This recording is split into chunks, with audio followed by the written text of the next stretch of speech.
already done these videos, but like I said, I've had to redo them again. What have I got here? I've got let me do an end here. It's nice and big so you can see it. Right, here's the end of the wagon, the open wagon, which is the one I've just done here. We've got a score, 2 scores along here, and then we bend this over and glue it to either side of the cardboard. Now, when I cut this cardboard out, I left the factory edge on along the top here, and I marked it so I knew which one was the factory edge. I've also gone along with the square and put some square lines down the parts, so I know where it goes. Now I need to get this end square here, so what I'm going to do is I'm going to get my glasses on, excuse me.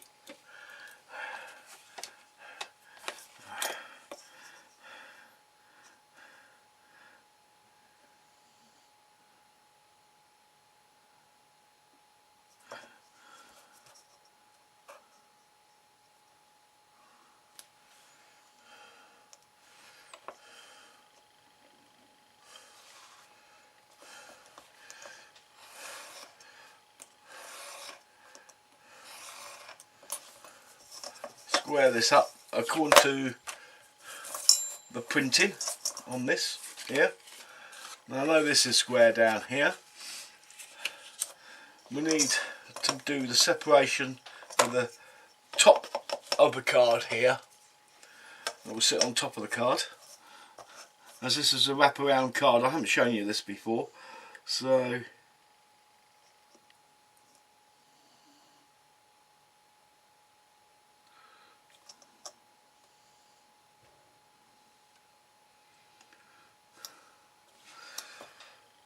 using the back of the knife, not the sharp part, I'm going to score along there.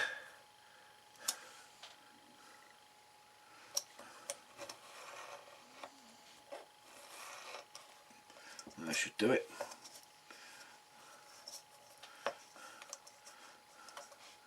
And there.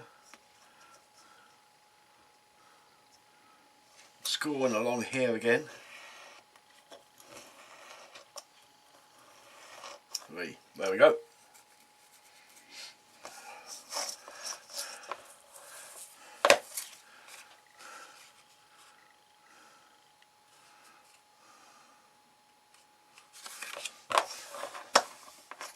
I thought I had.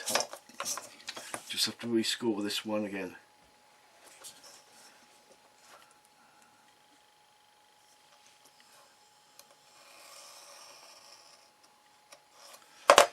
Anyway,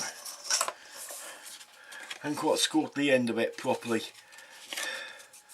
Oh, there we go. And that one hasn't been done either. Huh.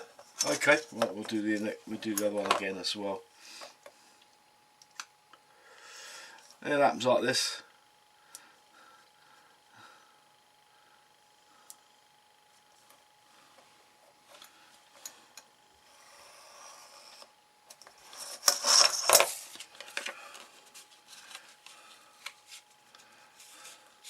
When you get very tiny edges to flatten over, it sometimes does that. Okay. Right. I'll do it in the centre section here for you. What we need to do is we need to glue this on here against the factory edge and make sure the 90-degree angle here is right,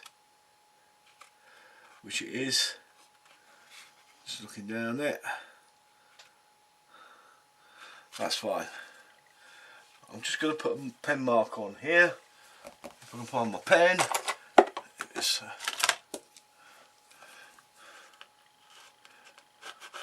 So I know where the glue line needs to be. Over.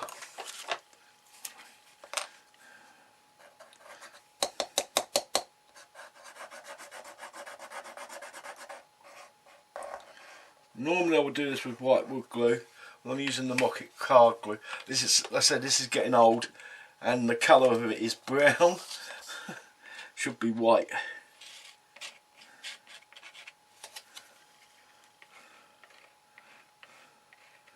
I'll get plenty on there over the line.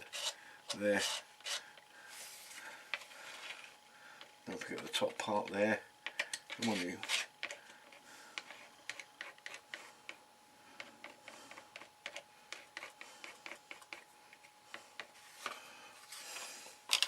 There we go. Right, now then, I'll pop this down on here and make sure we get it in the right place, because this glue does stick very quickly. So I call it a super glue for card or paper. It's literally that fast. Like normal super glue, sometimes you can put it on there and oops, it's stuck, or oops, it hasn't stuck because of the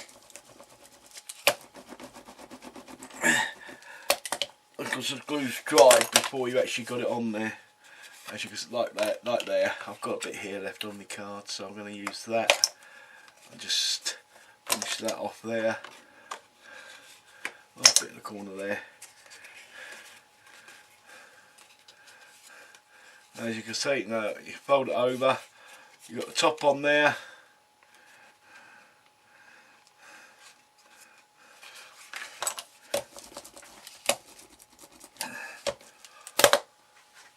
Okay, I've got that stuck on. Use the line to make sure it was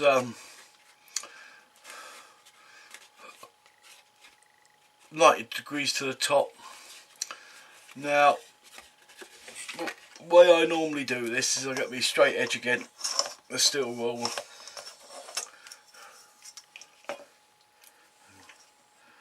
Redo this on this card section here. You could use scissors for this if you wanted to. I just prefer a scalpel knife and a blade. Cut through that. A few cuts.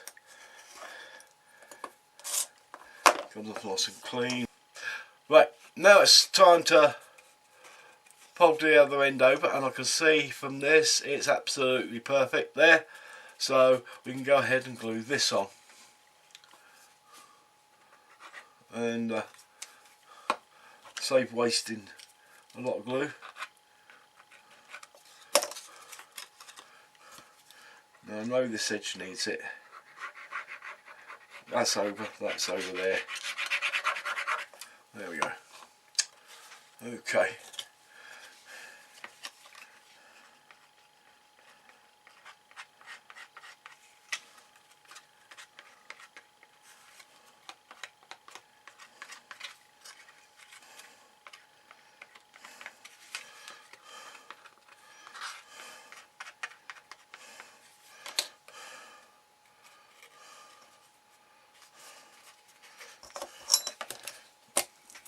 With a roller. So I said it's useful, that roller. It's one of those things where it's nice to have it. It's not necessary, but it is nice to have it. There we go. Put you back down in it.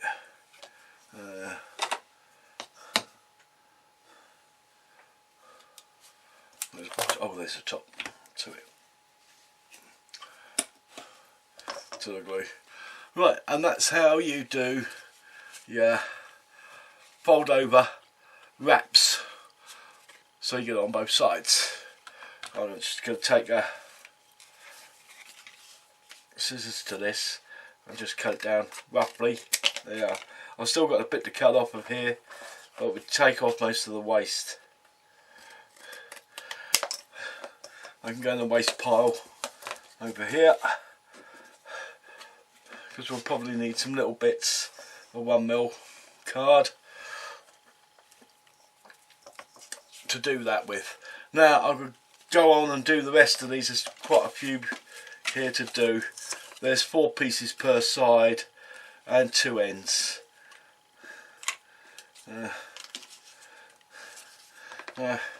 That's one part of the side there. The other part which I did is here. Then found out the video was naff, so I've had to redo it, as I said. So these are 2 doors and 2 side ends and 1 end, which I've got done so far. Now I've got to repeat that lot on these here. And before I go any further, I forgot about these. These are for the W irons. They go on the ends here, but they don't go on until the axles and all that are finished and are in there. Once they're in there, these can go and locks the ends up nice and tight, so it stops them moving about.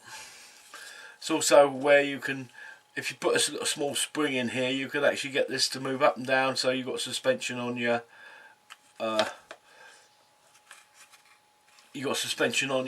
your undercarriage, so it gives it a bit of a bounce without uneven track. So that's that to be done. Put those over here. I've got 2 more of those here. I've still got the coach chassis to do on them. I'll do them tonight. I'll do the rest of these tonight as well. So they should be all finished for tomorrow, and then I can put these on top of there and get the top finished. There's a lot of stuff to be put on the sides here. The angle metal brackets go on the end here and here, and they've got to be drilled out and rivets put onto them. So I'm going to leave those there for now. One other thing, the card will warp if you put a wrap on one side, but wrapping both sides means that the card actually stays fairly straight. So in that way it's a good way of doing the wrapping, but not all wraps needed that. So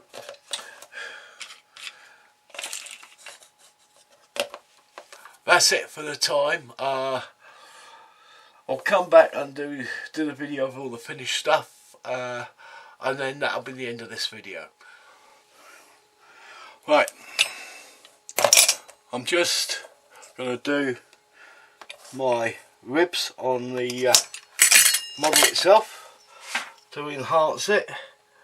Put the steel ruler down the black line that separates the planking, using my pizza cutter, just once and backwards and forwards once each.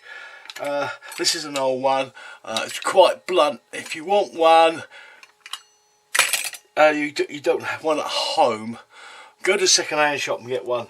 Charity shop, somewhere like that. They usually got something like that in. They might not be a big wheel like this one is, but oops, there we go, I've gone off it. But that doesn't matter, that little dent in there could be a split in the planks, so don't worry about that.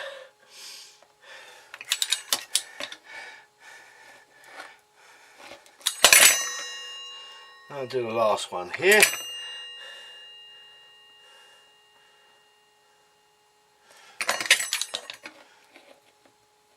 Right, that's both sides done. Now what I've got to do is the recessed bolt heads in it. Now I'm using my Phillips screwdriver here. I don't have anything better for it. You need a blunt-ended punch. I don't have one. I just simply cut the taps there, and that's done. I mean, I probably could push it in there by hand, but the sharp taps tend to work with me.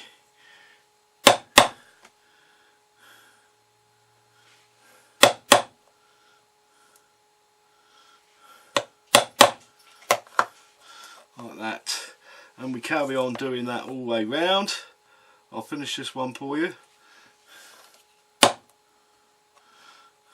These are quite near the edge, so I'm only doing one tap.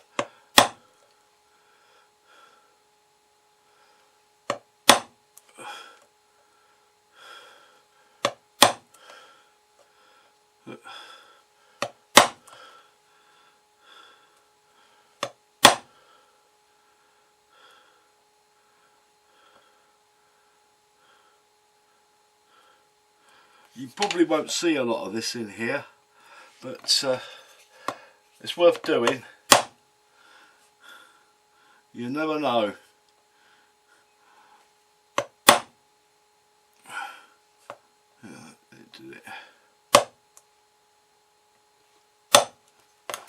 There you go. Now all the bits are done. They're not punched through to this side, they just squashed the cardboard on the inside and done it. So I'm going to get those to these done and I'll be back in a minute. Hi, back again. I was hoping to have this finished by now, but hasn't happened. Right, next thing is to start putting the sides onto the base. Now I'll put these on here and I'll measure them across here, and they seem to be exactly the right size. There's no overhang on them, so what I want to do is put that on one side for the moment. The best way I find to do it is glue it, piece on the ground flat. This piece goes up, butts up against this piece, so this one goes on the bed. We get a square, and then we can square this off to that. Now that means we know that's square. I'm going to do this here. It may stick to the table because of the glue, but not that much. You can get it off. A little bit of glue, just bead down there. Now, if you notice how I'm putting this on, I'm putting this on this way, so the top is outermost, and I'll bring it in and then bring it up to level. That way, the squeeze out should be on the inside of the inside of the wagon itself. I'm going to have to hold it there like that for a minute, and then hold that up there like that. Get something heavy to put on the other side to hold that. That's not very good, that one.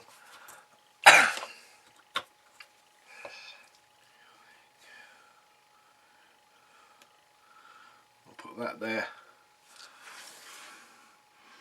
Now I've made sure the top's level. If the bottom's not quite level, we can adjust that quite easily. But we can leave that like that.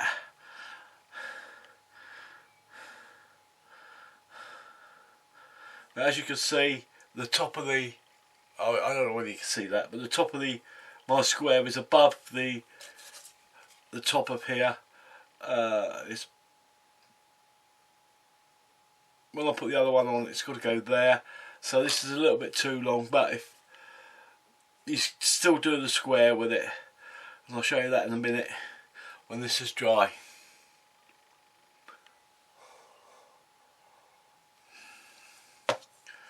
Alright, cut to the part where you want to cut it. What I am going to do is I'm just going to put a fillet of glue down here.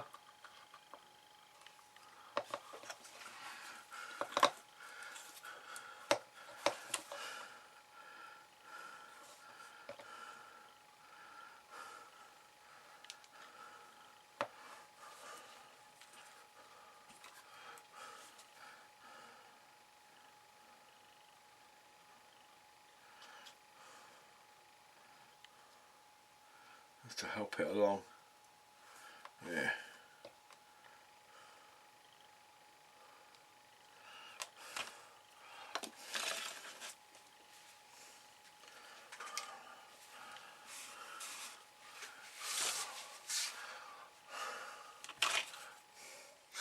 Okay, now that those first two parts have dried, I'll now put it onto the base. I've used the square here with the thick end to make sure that this end is flush with this edge of the base. I'll check the other side and it's absolutely perfectly on there.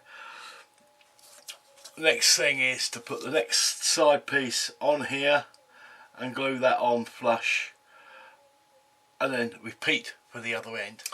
Okay, now I've got the end on this now, as you can see here. They're both ends are done. This is still a little bit wet. It's dried, but there's still the fillet's not dried out yet. I'm going to have to stop this now. The colour on this is brown. On the actual photos I've seen, a lot of them are a very reddy brown. I can get that sort of brown from what I call red oxide. It's not actually red oxide, it's actually brown primer, or red oxide primer, but it's very much a brown colour. It's good for 00 gauge wagons. I might use it on this. I was thinking about using this, which is X27 Tamiya. It's a clear red. If I spray it over it, it will tinge this to a reddy brown, give an all over even coat on it. Having said that, it's I'm gonna have to think about it. I'm gonna have to go downtown and see if Halfords or one of the garages are open at the moment. If not, I'm gonna have to get it online, which I don't really want to, because you have to pay more for it online, a lot more. Once I've got these sprayed up, I can then finish this off of all the black angles to go on here. I do think some of these are a bit on the large side. Width wise, I think they should be narrower than that. So I'm going to have to see and sort them out, and then drill and pop in the rivets on here, and I'll show you how I do that. For me and Carla, see you all soon. Keep up the modelling. Bye for now. Take the railway that runs to Birmingham town. 3 hours out of Euston, they let you all get down. 11 minutes is allowed, we have to keep up speed, and the Wolverton refreshment room will answer every need.